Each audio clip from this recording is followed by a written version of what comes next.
स्वागत है आपका। मैं शाहिद आलम, सिविल इंजीनियर। आज हम लोग जानेंगे ग्रेड ऑफ स्टील के बारे में। तो ग्रेड ऑफ स्टील होते हैं Fe 415, Fe 415D, Fe 500, Fe 500D, Fe 550, Fe 550D।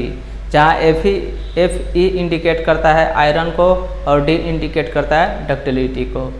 और Fe 415 और 415D ये सब इंडिकेट करते हैं वेल्डिंग स्ट्रेंथ को। जब हम किसी स्टील बार को देखते हैं तो उस पर कंपनी का नाम लिखा रहता है, ISI मार्क रहता है, उसकी डाया रहती है और कौन सी बार है, वो SD बार है, SD बार है या D बार है, ये सब लिखा रहता है। जैसे कि ये एक स्टील बार है जो आपके स्क्रीन पे दिख रहा है, ये एक राठी का बार है और SD बार है और इस पर ISI का मार्क लगा हुआ है और इसकी डाया भी लिखी गई है।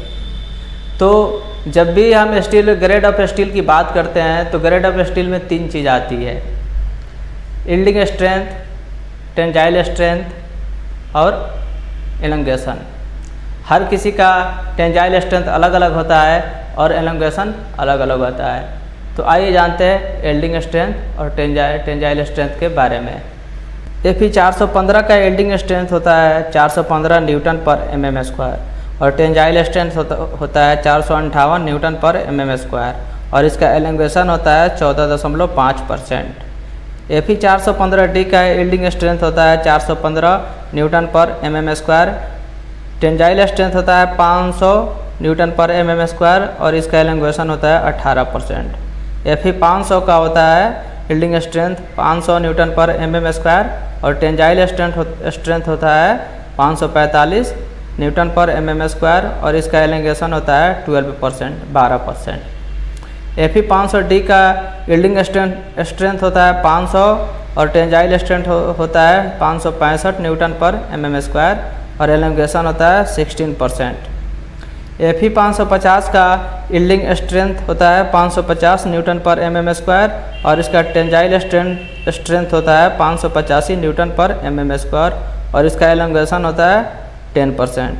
Fe 550D का यील्डिंग स्ट्रेंथ होता है 550 न्यूटन पर mm² और इसका टेंजाइल स्ट्रेंथ होता है 600 न्यूटन पर mm² और इसका एलोंगेशन होता है 14%। जब हम लोग स्टील को मोड़ते हैं तो वो मुड़ जाता है, उसका शेप चेंज होता है और उसमें कोई क्रैक नहीं आता है। इसी को बोलते हैं डक्टिलिटी, यानी उसके स्ट्रेंथ को दिखाता है। और यील्डिंग स्ट्रेंथ का मतलब ये होता है कि जब किसी हम स्टील को बेंड करते हैं तो वो परमानेंट मुड़ जाता है और अब जहाँ तक हम लोग बेंड किए हैं उस पोजीशन से वो आगे जाता है या ना पीछे जाता है, यानी उसका परमानेंट डिफॉर्मेशन हो जाता है। उसे बोलते हैं यील्डिंग स्ट्रेंथ। टेंजाइल स्ट्रेंथ का मतलब होता है कि हमारा स्टील कितना लोड कैरी कर सकता है। जैसे Fe 415 है और उसका टेंजाइल स्ट्रेंथ कितना था 458 न्यूटन पर mm², यानी 458 न्यूटन पर mm² से ज़्यादा उस पर लोड दिया जाए तो वो लोड कैरी नहीं कर सकता है, टूट सकता है, टूट जाएगा। इसी को बोलते हैं टेंजाइल स्ट्रेंथ, यानी कि जितना हमारा स्टील लोड बेयर कर सके, कितना हमारा लोड कैरी करेगा उसी को बोलते हैं टेंजाइल स्ट्रेंथ। एलोंगेशन का मतलब ये होता है कि जब हमारा स्टील जब उसे हीट करते हैं तो देखते हैं हीट होने के बाद में इसका एलोंगेशन कितना होता है, यानी कितना फैलता है, यानी फैलाव को एलोंगेशन बोलते हैं। और अभी तक आप हमें सब्सक्राइब नहीं किए हैं तो सब्सक्राइब कर लीजिए। मिलते हैं हम आपसे अगले वीडियो में।